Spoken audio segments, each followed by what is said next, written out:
మరి అంతే కదా, ఇద్దరిద్దరే. ఉమ్, ఇప్పుడు వాళ్ళిద్దరు ఏం చెప్పదలుచుకుంటారో అదే చెప్తారు.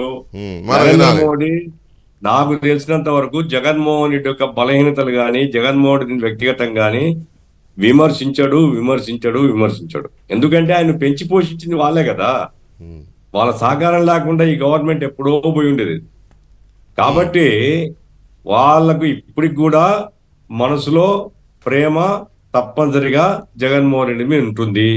ఎందుకంటే ఆ ఏది ఏమైనా రాష్ట్రంలో రెండు ప్రధాన పక్షాలు, ప్రతిపక్షాలు కాదు, రెండు ప్రధాన పక్షాలు తమ వెంట ఉండాలి అనేది వాళ్ళ స్ట్రాటజీ. అందుకోసం రేపు వచ్చినప్పుడు ఆయన జాతీయత గురించి ఆంధ్ర రాష్ట్ర ప్రజలు చాలా గొప్ప వాళ్ళని అట్లా అట్లా అట్లా అట్లా గాలిలో చెప్పేసి వెళ్ళిపోతాడు తప్ప, కాంక్రీట్ గా ఆంధ్రప్రదేశ్ కు ఇదిగో ఇది చేయబోతున్నాం, ఇది చేస్తాం అనేటువంటి మాట ఇస్తాడని నేనైతే అనుకోవడం లేదు. ఎందుకంటే ఇప్పుడు యామిని గారు చాలా కష్టపడి మాట్లాడుతుంది. ఆ ఆమె మేము లక్షల కోట్లు తెచ్చినాం, మేము చెప్పడానికి వేదిక మీద సిద్ధంగా ఉంటామంటున్నారు. బానే ఉంది. అదే నాకు గుర్తుకొచ్చింది, నవ్విపోదురుగాక నాకేటి సిగ్గు అని ఎక్కడో నేను చదివినట్టు గుర్తు. అంటే ఎవరు నవ్వుతారు, ఎవరు ఏమనుకుంటారు మనల్ని గురించి అనేటువంటి కనీసం ఆ ఆలోచన కూడా బీజేపీ నాయకత్వానికి ఉన్నట్లేదు.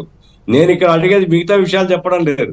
విభజన హామీలు 2014 చట్టంలో ఏవైతే పార్లమెంట్ లో ఆమోదించారో, ఏవైతే బీజేపీ కూడా ఒక పార్టీని అవుతానికి మీ స్వశ్వా స్వరాజ్ కానీ, లేకుంటే ఆయన చనిపోయిన ఆర్థిక మంత్రి ఆయన అరుణ్ అంగీకరించాడు కానీ, జైట్లీ. వెంకయ్య నాయుడు గారు అరుణ్ జైట్లీ చెప్పింది, లేదా వెంకయ్య నాయుడు ఇటువంటివన్నీ ఉన్నాయి. మీ నాయకులు కదా, వాళ్ళెవరు మీ పార్టీ నుంచి పోలే, ఇద్దరేమో పైకి పోయినారు, వెంకయ్య నాయుడు ఇంకా జీవించే ఉన్నారు.